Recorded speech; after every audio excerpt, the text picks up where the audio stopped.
friends, welcome to Amazing Cooking. ഞാൻ മഞ്ജുശ്രീ. എല്ലാവർക്കും സുഖല്ലേ? ഹെൽത്തി ടിഫിൻ ബോക്സ് റെസിപ്പീസിൽ ഇന്ന് 4th ഡേ ആണ്. ഇന്ന് ഞാൻ ഉണ്ടാക്കുന്നത് മസാല പൊറോട്ടയാണ്. അപ്പോൾ മുമ്പത്തെ എൻ്റെ ടിഫിൻ ബോക്സ് റെസിപ്പീസ് നിങ്ങൾ കണ്ടിട്ടില്ലെങ്കിൽ ഒന്ന് കണ്ടു നോക്കൂ ട്ടോ. അപ്പോൾ എന്നും പറയുന്ന പോലെ ഞാൻ ഇന്നും പറയുകയാണ്. ആദ്യമായിട്ടാണ് നിങ്ങൾ എൻ്റെ വീഡിയോ കാണുന്നതെങ്കിൽ ചാനൽ സബ്സ്ക്രൈബ് ചെയ്യാൻ മറക്കരുത്. അതോടൊപ്പം അടുത്ത് കാണുന്ന ബെൽ ബട്ടൺ കൂടി ഒന്ന് പ്രസ് ചെയ്യണം. എന്നാൽ മാത്രമാണ് ഇനിയും ഞാൻ പോസ്റ്റ് ചെയ്യുന്ന വീഡിയോകളുടെ നോട്ടിഫിക്കേഷൻസ് നിങ്ങൾക്ക് കിട്ടുകയുള്ളൂ. അപ്പോൾ മസാല പൊറോട്ട എങ്ങനെയാണ് ഉണ്ടാക്കുന്നതെന്ന് നമുക്ക് നോക്കാം. മസാല പൊറോട്ട ഉണ്ടാക്കുന്നതിനായിട്ട് ആദ്യം തന്നെ നമുക്കിതുപോലെ ഗോതമ്പ് മാവ് കുഴച്ചെടുക്കണം. ഇത് നമ്മൾ ചപ്പാത്തിക്ക് മാവ് കുഴയ്ക്കുന്ന പോലെ തന്നെ കുഴച്ചെടുത്തതാണ്.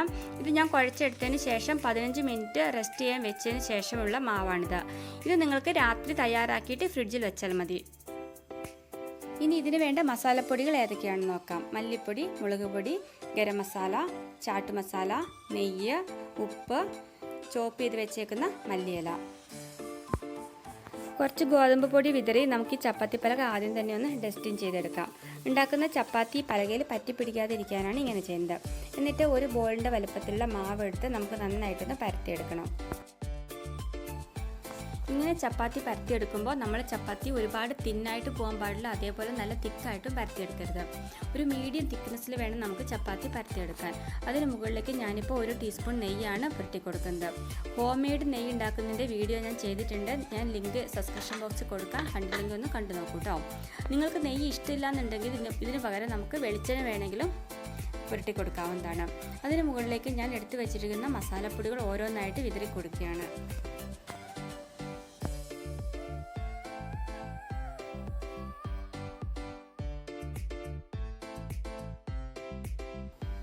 ഇനി നമുക്കിതിനെ ഒന്ന് മടക്കിയെടുക്കണം. ഇവിടെ ഇപ്പോൾ ഒരു സ്ക്വയർ ഷേപ്പിലാണ് ഞാനിത് മടക്കിയെടുക്കുന്നത്. ഇപ്പോൾ നന്നായിട്ട് കവറാവുന്ന രീതിയിൽ മടക്കിയെടുത്തിട്ടുണ്ട്. ഇനി ഇതിനെ നമ്മൾ സാധാരണ ചപ്പാത്തിയൊക്കെ പരത്തിയെടുക്കുന്ന രീതിയിലൊന്ന് പരത്തിയെടുക്കണം. ഒരു മീഡിയം തിക്നെസ് കൊടുത്തിട്ട് വേണം നമുക്കിത് പരത്തിയെടുക്കാനായിട്ട്. ഇപ്പോൾ നിങ്ങൾക്ക് ഇഷ്ടമുള്ള ഷേപ്പ് കൊടുത്തിട്ട് എടുക്കാം കേട്ടോ. ഇതിപ്പോൾ ഞാൻ സ്ക്വയർ ഷേപ്പാണ് കൊടുത്തത്. നിങ്ങൾക്ക് വേറെ ഷേപ്പ് കൊടുക്കണമെങ്കിൽ അങ്ങനെ കൊടുത്തെടുക്കാം. ഇപ്പോൾ നമ്മുടെ പൊറോട്ട ഇവിടെ പരത്തിയെടുത്തിട്ടുണ്ട്. ഇനി ഇതൊരു പ്ലേറ്റിലേക്ക് മാറ്റാം. ഇതേപോലെ ഒന്നുകൂടി നമുക്ക് ചെയ്തെടുക്കാം.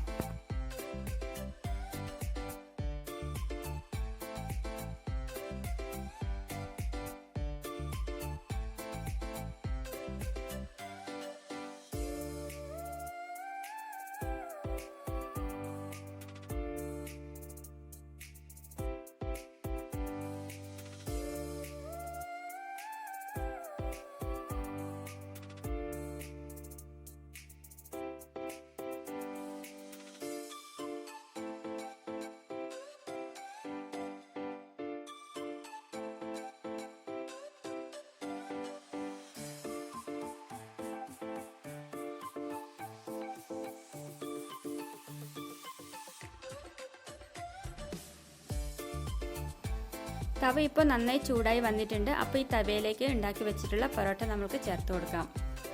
എന്നിട്ട് ഈ പൊറോട്ടയുടെ മുകൾ വശം ഒന്ന് ചെറുതായിട്ട് പൊങ്ങി വരുമ്പോൾ നമുക്കിതൊന്ന് മറിച്ചിട്ട് കൊടുക്കാം. എന്നിട്ട് നമുക്ക് ആ സൈഡിൽ കുറച്ച് നെയ്യ് ചേർത്ത് കൊടുക്കാം. ഞാനിപ്പോൾ ഇവിടെ നെയ്യാണ് ഉപയോഗിക്കുന്നത്. നെയ്യ് ഇഷ്ടമില്ലാത്ത കുട്ടികളാണെങ്കിൽ അതിന് പകരമായിട്ട് കുക്കിംഗ് ഓയിലോ അല്ലെങ്കിൽ വെളിച്ചെണ്ണയോ നിങ്ങൾക്ക് ചേർത്ത് കൊടുക്കാം കേട്ടോ. എന്നിട്ട് ഒന്നുകൂടെ ഒന്ന് മറിച്ചിടുക. അതിൻ്റെ മറ്റേ സൈഡിലും കുറച്ച് നെയ്യ് ഞാനിവിടെ ചേർത്ത് കൊടുക്കുന്നുണ്ട്. ഇങ്ങനെ അങ്ങോട്ടും ഇങ്ങോട്ടും മറിച്ചും തിരിച്ചും ഇട്ടിട്ട് വേണം നമുക്കിത് ഉണ്ടാക്കിയെടുക്കാനായിട്ട്. സ്ലൈറ്റായിട്ട് ബ്രൗൺ കളർ ആവുമ്പോൾ വേണം നമുക്കിത് വാങ്ങിയെടുക്കാനായിട്ട്.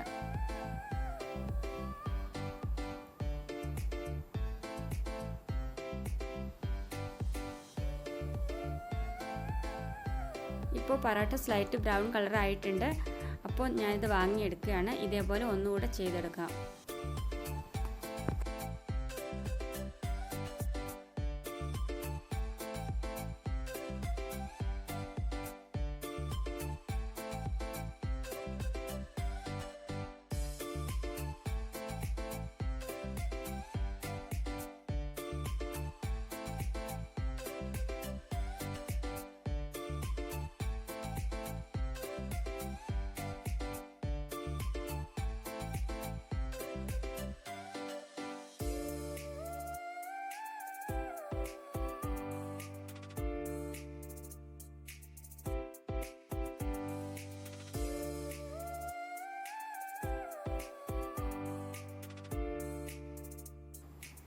രണ്ട് മസാല പൊറോട്ടകൾ ഇവിടെ തയ്യാറായി കഴിഞ്ഞു.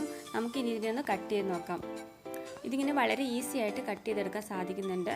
വളരെ ക്രിസ്പാണിത്. ഇത് കുട്ടികൾക്ക് വളരെ ഇഷ്ടപ്പെടുന്ന ഒരു റെസിപ്പിയാണ്. ഇതെല്ലാവരും വീട്ടിൽ ട്രൈ ചെയ്ത് നോക്കണം.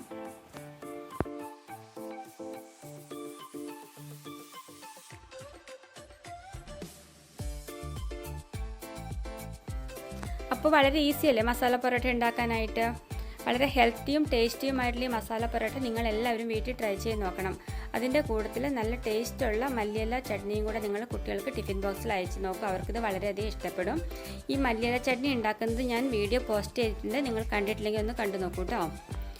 അപ്പോൾ നിങ്ങളെല്ലാവരും ഇത് വീട്ടിൽ ട്രൈ ചെയ്ത് നോക്കണം. ഇഷ്ടമായാൽ ലൈക്ക് ചെയ്യുക, ഷെയർ ചെയ്യുക, കമൻറ്റ് ചെയ്യുക. അപ്പോൾ അടുത്ത ദിവസം ഇതേപോലെ മറ്റൊരു റെസിപ്പിയുമായിട്ട് നമുക്ക് വീണ്ടും കാണാം. അതുവരേക്കും ബൈ ബൈ.